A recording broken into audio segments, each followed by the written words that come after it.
रशीद भाई, आज की ये पत्रकार परिषद किस विषय को लेकर की गई? देखिए, पिछले लोकसभा के इलेक्शन के बाद से मैं मीडिया के बीच में नहीं आ सका था। लोकसभा इलेक्शन में हमने पूरी मेहनत की है और काउंटिंग के एक दिन पहले 3 जून को मेरी तबीयत थोड़ा नासाज हो गई और मैं हॉस्पिटलाइज हुआ और तकरीबन 15 दिन जो है मैं हॉस्पिटल में रहा।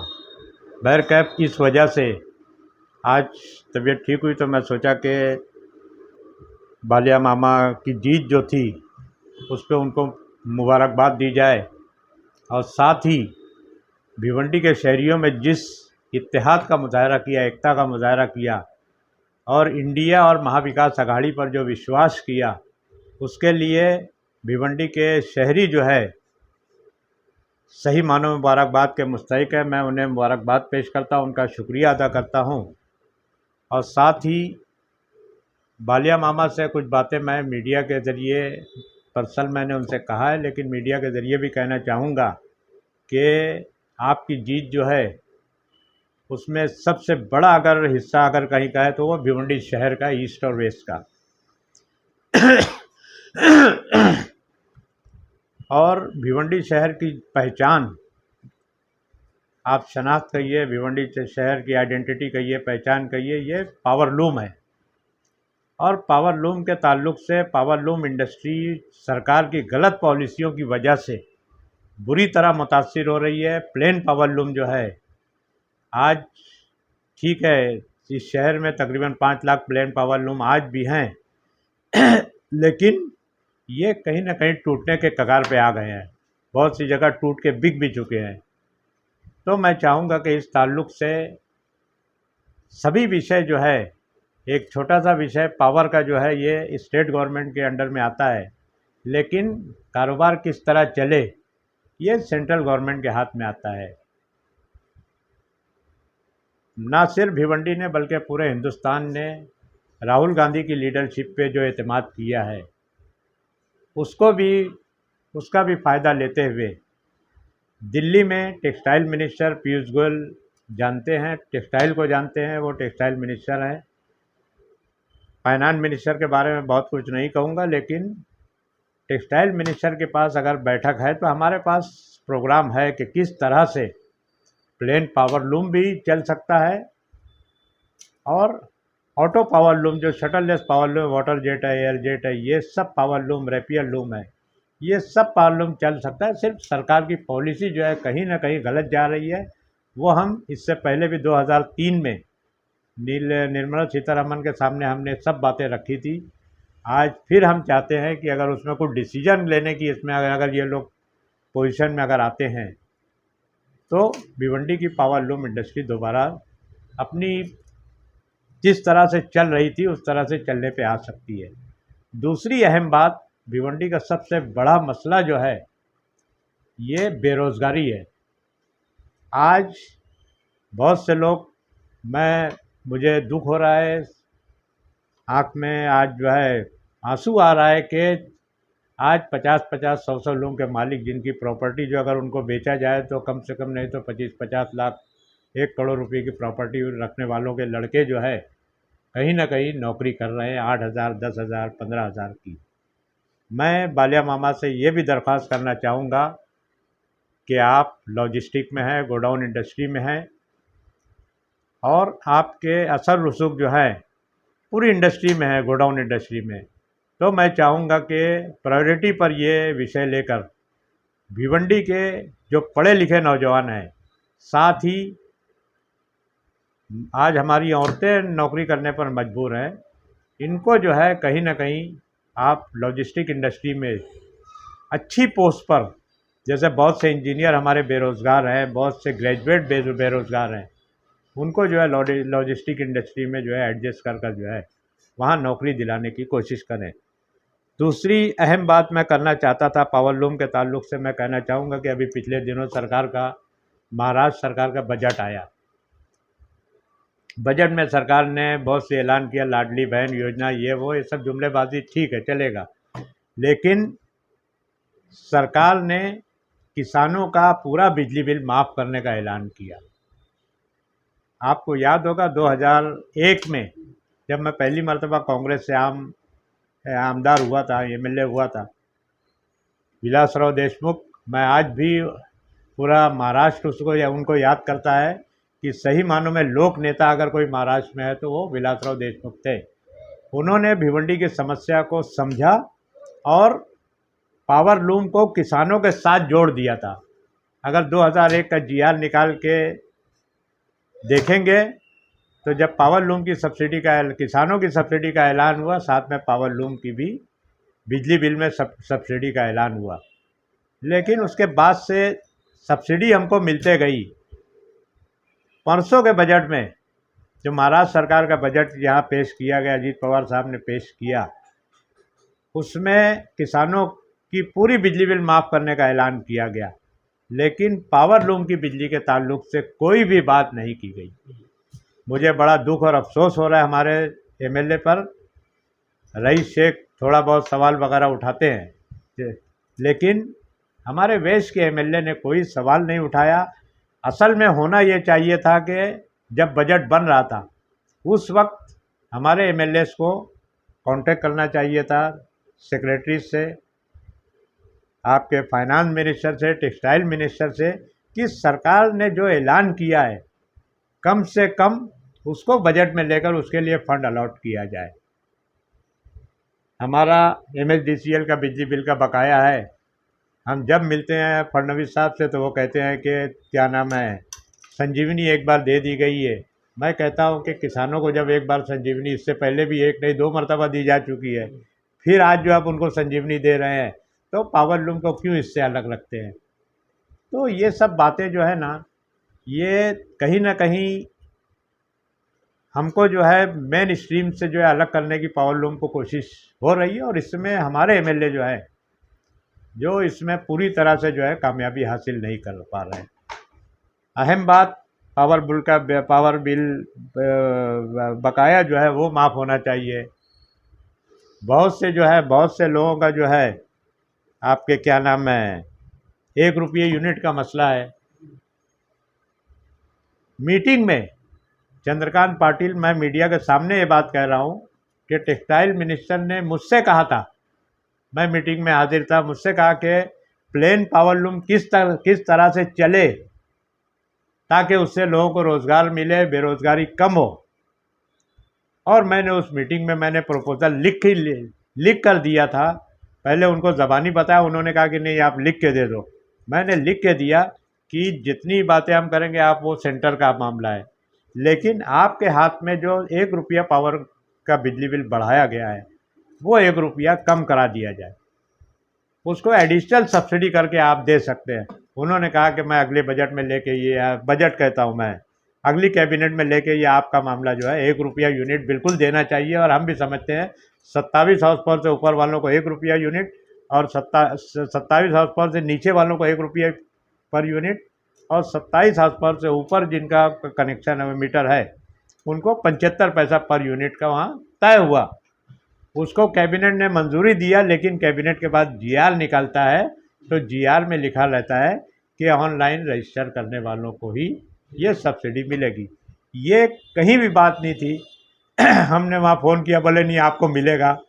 जीआर का कैबिनेट में जाने से पहले उसका प्रिंट मुझको कहीं से मिल गया। मैंने पूछा कि भाई ये जो है ये कंडीशन 2 नंबर कंडीशन जो है गलत है, ये बात नहीं हुई थी। और हम लोग ऑनलाइन रजिस्ट्रेशन या ऑफलाइन रजिस्ट्रेशन, कोई भी रजिस्ट्रेशन हम कर नहीं पाएंगे, क्योंकि बहुत सी रुकावटें हैं। कई जगह मीटर जो है आज 100 साल पहले पुराना मीटर है, 50 साल पुराना मीटर है, वो आदमी आज हयात नहीं है। कई लोग किराए पे मकान देते हैं।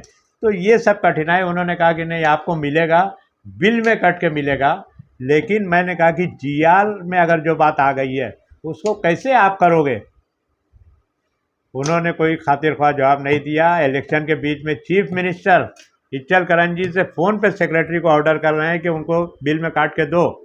सेक्रेटरी जीआर सुबह निकालता है, शाम में निकालता है कि नहीं देंगे हम। तो इस तरह का खेल जो है ये सरकार में चल रहा है। मैं इसका निषेध करता हूँ। कल अभी परसों एक मीटिंग लगाए थे इंटरेस्ट सब्सिडी देने के लिए। मैं बोला नहीं, मैं मीटिंग में नहीं आऊँगा, हमारी पार्टी की मीटिंग यहाँ लगी हुई है। और इस तरह का अगर काम होता है कि 1 रुपया सब्सिडी देने का काम मार्च 2024 के बाद से हमारे बिल में कट के आना चाहिए, तो वो अभी तक कट के नहीं आ रहा है। दूसरी बात, पावर का बिल बढ़ गया सब। रेसिडेंस का बिल जो है जहाँ 600, 700, 800 आता था, जो बहुत गरीब लोग हैं उनको बिल आज 1000 के ऊपर बिल आने लगा है।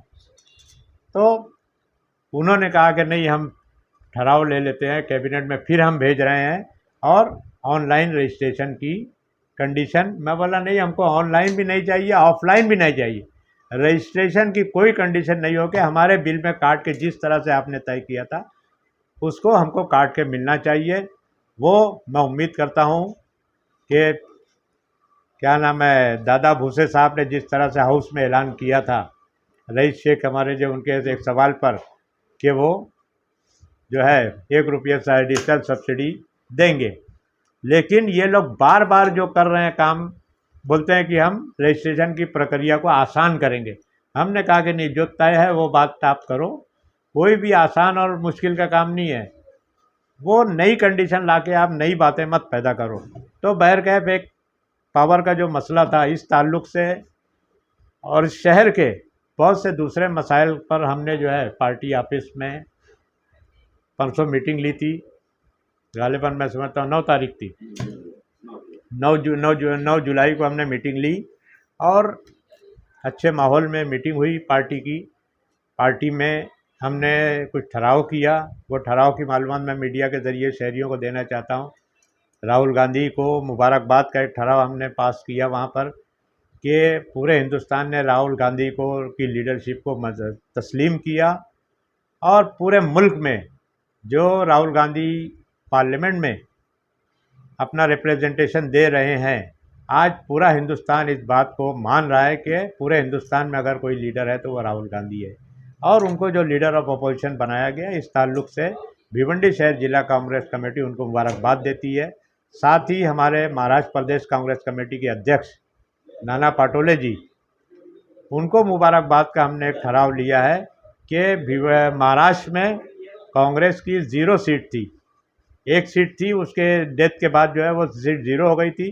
0 से जो है बढ़कर आज महाराष्ट्र में कांग्रेस सबसे बड़ी पार्टी बनकर 13 सीट लाई। सांगली की सीट आने के, सांगली के एमपी जो है कांग्रेस में शामिल होने के बाद 14 सीट हो गई।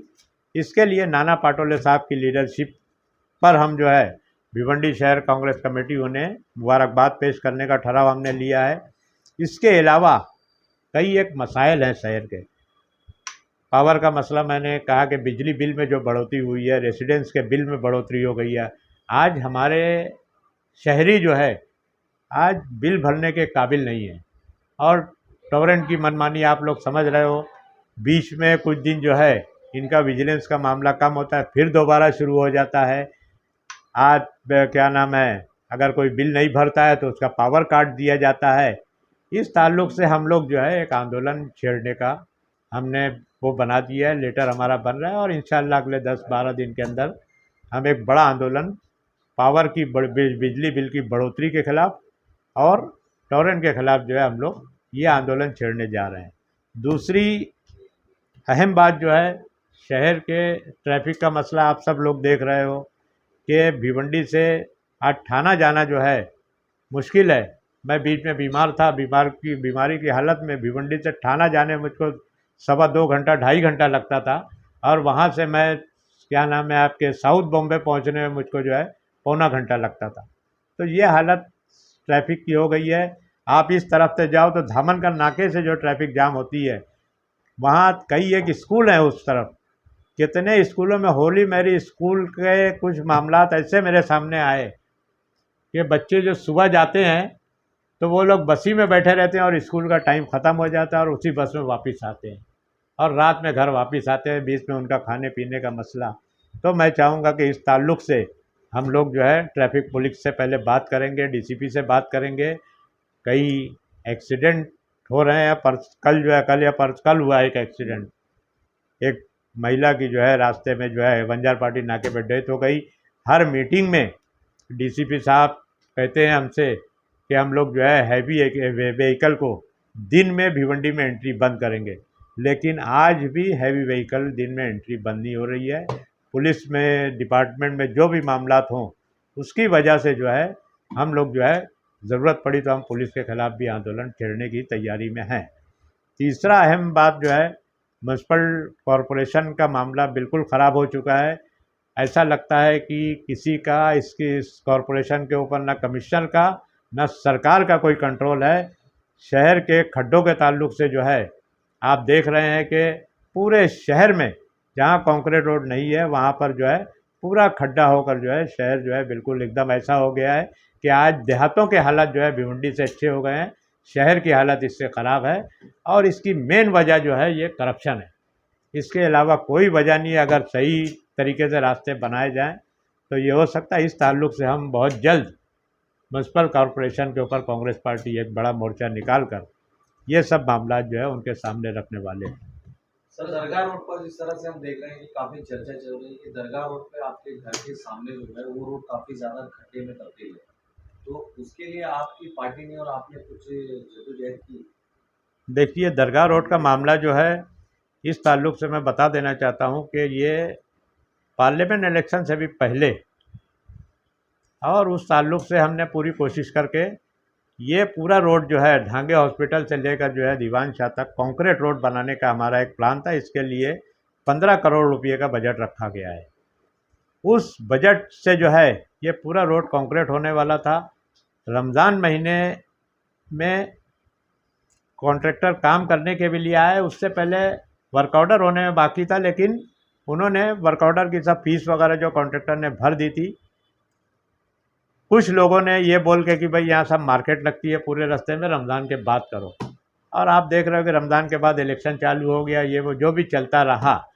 लेकिन काम करने के लिए जब यहाँ पर अभी 4 दिन पहले यहाँ पर कॉन्ट्रैक्टर आए तो कुछ लोगों ने उसको फ़ोन करके रोक दिया कि थाना रोड का जो है पहले पूरा करो फिर यहाँ का करो।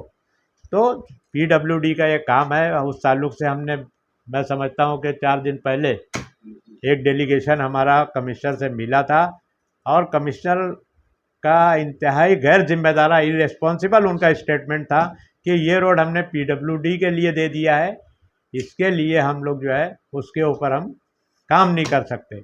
मैं बोला पूरा शहर दे दो किसी को, कल बोलोगे कुछ रोड MMRD के हाथ में तो वहाँ आप कुछ नहीं कर सकते। अगर खड्डा हुआ है, अगर कहीं रास्ते में पानी बह रहा है तो आप क्या PWD को बोलने जाओगे? बहरहाल उन्होंने PW को फ़ोन किया और उसके दूसरे दिन कॉन्ट्रैक्टर आया, मज़दूर के साथ आया, JCB लगी, लेकिन कहीं ना कहीं से कोई फ़ोन आया और उसको जो है वो काम रुका है। कॉन्ट्रैक्टर को हमने फ़ोन करके मालूमात दी तो उसने कहा कि जब भी सूखा होगा, बहुत करके सितंबर में अगर बारिश कम हो जाती है तो ये काम जो है इंशाल्लाह कंक्रीट रोड का काम शुरू होगा और हम पूरा करेंगे। लेकिन हमने कमिश्नर से कहा है कि मुहर्रम से पहले ये रोड जो है आप डामर के ज़रिए पैचेस भरो। आप खड़ी भरोगे, आप बोलोगे गाड़ी आई नहीं, खड़ी में आप मट्टी मिलाते हो, सीमेंट की जगह आप मट्टी मिला के भर दोगे और फिर वो जो है खड़ी फैल जाए, फिर गड्ढा हो जाएगा। और साल में एक बार जो मुहर्रम का जुलूस निकलता है वो जुलूस में ताज़िया रहती है, ताज़िया कहीं खड्डे में गिरे हिरे अगर टूट फूट हो तो उसकी पूरी जवाबदारी जो है हम कॉरपोरेशन और कमिश्नर पर डालते हैं। और इससे पहले हमेशा इन्होंने बारिश में भी डामर रोड करने का काम किया है, भले पैच खड्डा खड़ी से भर के ऊपर थोड़ा सा डामर डाल के, ताकि गाड़ियां आसानी से चली जाएं। इस ताल्लुक से हमारी कोशिश चल रही है। हमें उम्मीद है कि इंशाअल्लाह ताला हम आज या कल फिर कमिश्नर साहब से मिलने वाले हैं और हम पूरी कोशिश करेंगे कि दरगाह रोड पे जब तक कंक्रीट रोड नहीं शुरू होता है म्यूनसिपलिटी अपना काम वहाँ पर करे। नसीब भाई, आपने शुरुआत में कहा कि जो लूम होना है तो लूम को लेकर जो है यहाँ पे काफी तकलीफ आई सरकार की पॉलिसी, तो सरकार की पॉलिसी के जरिए, तो सरकार की पॉलिसी टेक्सटाइल को लेकर थी कि बिजली विभाग को लेकर, मतलब इसको लेकर थी, लाइट वगैरह को लेकर थी, तो किस वजह से जो है ज्यादा इफेक्ट आया है बुनकरों पर? देखिए, बुनकरों पे दोनों बातें हैं। हमारी प्लेन पावर लूम की मेजॉरिटी जो है ये मजदूरी की भीम चलाते हैं, इनको कारोबार से कुछ लेना देना नहीं है। ये इनको हम सहूलत अगर बिजली बिल में दे देते हैं तो इनका पावर लूम चलने लगता है। जो मजदूरी जिस तरह से कम हो गई है उसमें भी उनका पावर लूम चल सकता है, उनको 10-15 हज़ार 5,000 24 लूम का जो भी है वो बच जाता है। लेकिन अहम मसला जो है textile secretary government of India, उस डिपार्टमेंट से भी मेरे को एक मरतबा वो यहाँ पे आए, बोले हम बम्बई में मीटिंग ले रहे हैं, भिवंडी में मीटिंग ले रहे हैं, हमारा एक्सपोर्ट कम हो रहा है। आज हिंदुस्तान में सबसे ज़्यादा आईटी के बाद सबसे ज़्यादा एक्सपोर्ट जो है ये टेक्सटाइल से होता था। लेकिन सरकार इसमें सेक्रेटरी बोल रहा है कि हम परेशान हैं कि हमारा एक्सपोर्ट कम हो रहा है, मीटिंग लगा रहे हैं। मैं बोला हम जो सजेशन दे रहे हैं आप मान नहीं रहे वो सजेशन। इससे पहले निर्मला सीतारमन के सामने हमने तफसील के साथ बहुत सजेशन दिया था, लेकिन वो बात उन्होंने नहीं माने। कहीं ना कहीं ऐसा लगता था कि उसके पास कोई पावर ही नहीं है, इतनी बड़ी मुल्क की फाइनेंस मिनिस्टर जो है ऐसा जवाब देती थी कि बोले हमारा लेटर अगर WTO में जाता है तो लेटर 2-2 साल खुलता नहीं है। तो इस तरह का गैर जिम्मेदारा बयान दे रही, तो मैं समझ गया कि इसके पास कोई पावर है नहीं।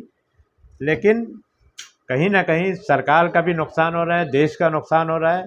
मैं चाहूँगा कि इस ताल्लुक़ से जो इनकी एक्सपोर्ट की पॉलिसी है, जो बिज़नेस की पॉलिसी है, ये लोग जिस तरह से, अब मैं इतना बड़ा आदमी नहीं हूँ कि मैं कुछ लोगों का नाम ले लूँ, जिस तरह से राहुल गांधी 2 नाम लेते हैं, लेकिन किस तरह से गवर्नमेंट उनको फेवर करने के लिए पूरी टेक्सटाइल इंडस्ट्री को और देश के एक्सपोर्ट को जो है मुतासिर कर रही है, ये मैं कहना चाहूँगा। अगर कहीं बैठक लें और करने की अगर उनमें हिम्मत हो, करने की ताकत हो, तो कहीं ना कहीं ये जो है टेक्सटाइल इंडस्ट्री जो है स्ट्रीम लाइन पे आ सकती है। और इसी तरह चुनाव आ रहे हैं, तो इलेक्शन को लेकर आपकी क्या तैयारी, क्या आप चुनाव लड़ने के इच्छुक हैं या तो फिर पार्टी का नेतृत्व करेंगे? देखिए, चुनाव के ताल्लुक़ से आप सभी जानते हो कि लोकसभा का जो इलेक्शन हुआ, यहाँ पे वोट जो है राहुल गांधी की लीडरशिप का है, कांग्रेस की लीडरशिप का, नाना पटोले जी की लीडरशिप का वोट है, और वोट सिर्फ जो है सिर्फ कांग्रेस का है। और यहाँ पर जो है ठीक है, वहाँ से आखिर में हमने पूरी लड़ाई लड़ी थी कि कांग्रेस को ये सीट मिले, नहीं मिली, ठीक है, हमने यहाँ तक किया कि पूरी ताकत लगा दी हम लोगों ने किस तरह से जो है ये सीट चुन के, और पब्लिक जो है आप देख रहे हो कि किस तरफ है। तो इंशाअल्लाह ताला कांग्रेस यहाँ से दोनों सीट पे इंशाअल्लाह ताला इलेक्शन लड़ेगी और सीट निकालेगी इंशाअल्लाह ताला। यहाँ जहाँ तक मेरा आपने सवाल किया है, मैं बहुत मजबूत दावेदार पहले से हूँ, आज भी हूँ, और पार्टी का हर फैसला जो है जो आएगा उसको मानेंगे।